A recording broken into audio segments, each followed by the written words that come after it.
स्वागत है आप सभी का इस खास वीडियो में जिसमें हम बात करने जा रहे हैं वीकली राशिफल की 19 जनवरी से लेकर और 25 जनवरी तक। यहाँ बात करेंगे मकर राशि के लिए और ये वीक बहुत खास रहने वाला है क्योंकि यहाँ पर 2 नहीं, 3 नहीं, 4 नहीं, 5 ग्रह इकट्ठे रहेंगे और आप ही की राशि में ये योग बन रहा है। मंगल यहाँ पर उच्च के हैं, बुध आदित्य योग बना हुआ है, शुक्र भी परिवर्तित हो चुके हैं।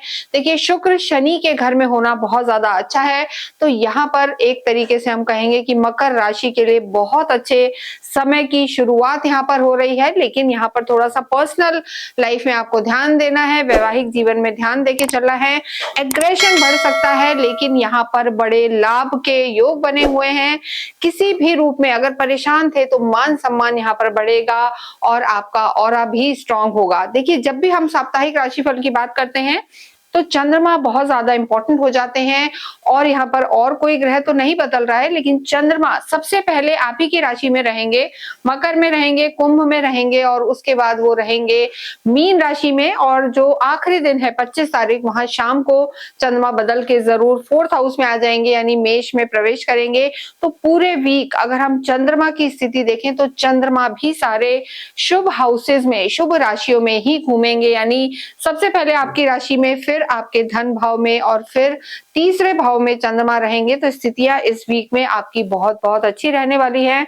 स्वास्थ्य की बात करें तो देखिए स्वास्थ्य की दृष्टि से अगर हम बात करते हैं तो यहाँ पर गुरु और केतु आपके 6ठे 8वें भाव में है। स्टमक का थोड़ा सा ध्यान रखना है और थोड़ा सा ईगो जिसे हम कहेंगे या चिड़चिड़ापन या ब्लड प्रेशर की समस्या आपको परेशान कर सकती है क्योंकि इतने सारे ग्रह जब आप ही की राशि में होते हैं तो सूर्य, मंगल, शुक्र, ये जो स्थितियां बनी हुई हैं यानी कहीं ना कहीं ब्लड प्रेशर से रिलेटेड दिक्कत या गुस्सा, चिड़चिड़ापन यहाँ पर बढ़ सकता है। तो ज्यादा एग्रेशन में आपको नहीं रहना है।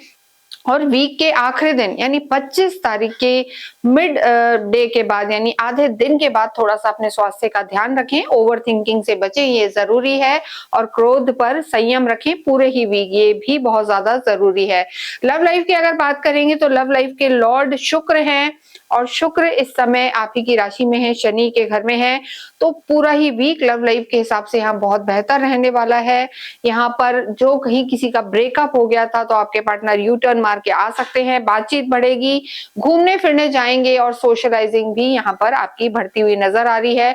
तो लव लाइफ के लिए समय बेहतर है। वैवाहिक जीवन की बात करेंगे तो देखिए वैवाहिक जीवन के जो लॉर्ड हैं मून हैं और यहाँ पर वैसे भी एक हम कहते हैं कि मकर राशि के लिए वैवाहिक जीवन में थोड़ा सा स्थितियां कई बार बहुत अच्छी नहीं होती हैं जब तक कि कुंडली बहुत अच्छी ना हो। लेकिन यहाँ पर मंगल और सूर्य दोनों का साथ होना, मंगल का आप ही की राशि में होना और सीधे दृष्टि देना सप्तम पर, यानी यहाँ पर मंगल दोष नजर आ रहा है। तो वैवाहिक जीवन में तालमेल बैठाने की बहुत ज्यादा जरूरत है।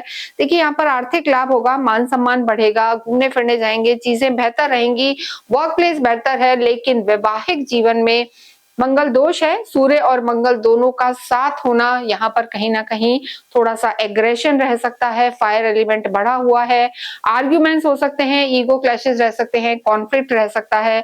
तो वैवाहिक जीवन को आपको संभालना है, specially end of the week जो है, शुरू के 1-2 दिन है, वहां पर थोड़ा सा तालमेल बैठा के चले, अन्यथा यहाँ पर थोड़ी ज्यादा दिक्कत का सामना आपको करना पड़ सकता है। हालांकि शुक्र की भी दृष्टि रहेगी तो सोशलाइजिंग रहेगी, घूमने फिरने जाएंगे, लेकिन आपस में मतभेद यहाँ पर उजागर हो सकते हैं।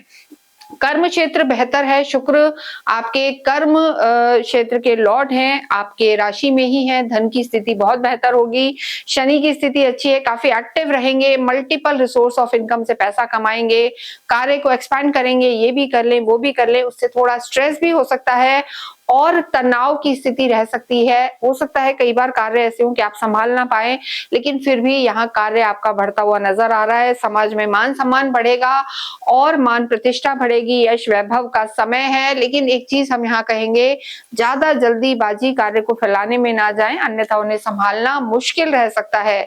लेकिन यहाँ पर आपके डिसीजन मेकिंग भी अच्छे होते हुए नजर आ रहे हैं, धन की स्थिति बेहतर होगी, स्पेशली अगर आप सरकारी क्षेत्र से जुड़े हुए हैं, डिजिटल वर्ल्ड वर्ल्ड से जुड़े हुए हैं तो आपको समय ही नहीं मिलेगा, यानी बहुत बिजी आप होते जाएंगे, स्थितियां यहाँ पर नजर आ रही हैं।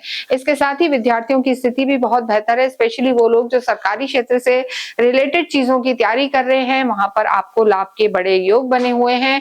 फोकस्ड रहना है और संगत का विशेषकर यहाँ पर थोड़ा सा ध्यान रखें और अपनी वाणी का भी ध्यान रखें, क्योंकि कुटुंब में राहु का होना थोड़ा सा आपको गलत संगत में डाल सकता है, या आप परिवार में थोड़ा सा फोल लैंग्वेज, नेगेटिव लैंग्वेज का यूज कर सकते हैं जो आपके लिए उचित नहीं होगा। भाग्येश की स्थिति देखें तो भाग्येश बुध है, केंद्र में बैठे हैं, आप ही की राशि में बैठे हैं, मित्र राशि में है, तो भाग्य यहाँ पर मकर राशि का पूरा पूरा साथ दे रहा है। क्रिएटिव रहेंगे, कम्युनिकेशन स्किल अच्छी होगी और डिजिटल वर्ल्ड से आप जुड़े हुए हैं या फिल्म इंडस्ट्री से जुड़े हुए, मॉडलिंग, राइटअप्स, राइटिंग का कार्य करते हैं या किसी भी तरीके से जमीन से नीचे से रिलेटेड चीजों का, प्रिंटिंग से रिलेटेड ये सब कार्य आप कर रहे हैं तो सफलता आपके कदम छुएगी, भाग्य आपका पूरा साथ देगा। मेहनती आप हैं और शनि का तीसरे भाव में होना आपको बैठने ही नहीं देंगे। शनि यानी हाइपर एक्टिव मोड में इस समय आप चलेंगे, मेहनत भी करेंगे और दिमागी तौर पे भी न्यू आइडियाज मकर राशि को यहाँ पर आ रहे हैं, तो स्थितियां आपके लिए बहुत बेहतर हैं। आध्यात्मिक उन्नति, धर्म यहाँ पर बढ़ेगा, क्योंकि जो गुरु की स्थिति है, गुरु आपके छठे भाव में बैठे हैं, तो कुछ ना कुछ आप अपने आप को अपग्रेड करेंगे, अध्यात्म में भी घूमने फिरने जाएंगे या कुछ ना कुछ ऐसा सिस्टम बनाएंगे कि दान पुण्य आप बढ़ाएंगे या किसी का सहयोग भी आप यहाँ पर करते हुए देखे जाएंगे। स्थिति आपके लिए बेहतर रहेंगी। जितना हो अपने लॉर्ड शनि की आराधना करें। इस पूरे ही वीक गुप्त नवरात्रे रहेंगे, देवी की आराधना करना आपके भाग्य को बली करेगा, तो देवी की आराधना करें, कुल देवी का आप मंत्र जाप करें और इसके साथ साथ हनुमान चालीसा का पाठ करना और मंदिर में जाके किसी भी चीज का या अन्न दान करना या सप्त अनाज का दान करना आपके लिए लाभकारी रहेगा। इसके साथ ही इस वीडियो को हम समाप्त करते हैं। कमेंट बॉक्स में आप ओम शम शनिश्चराय नमः लिखें। Thank you.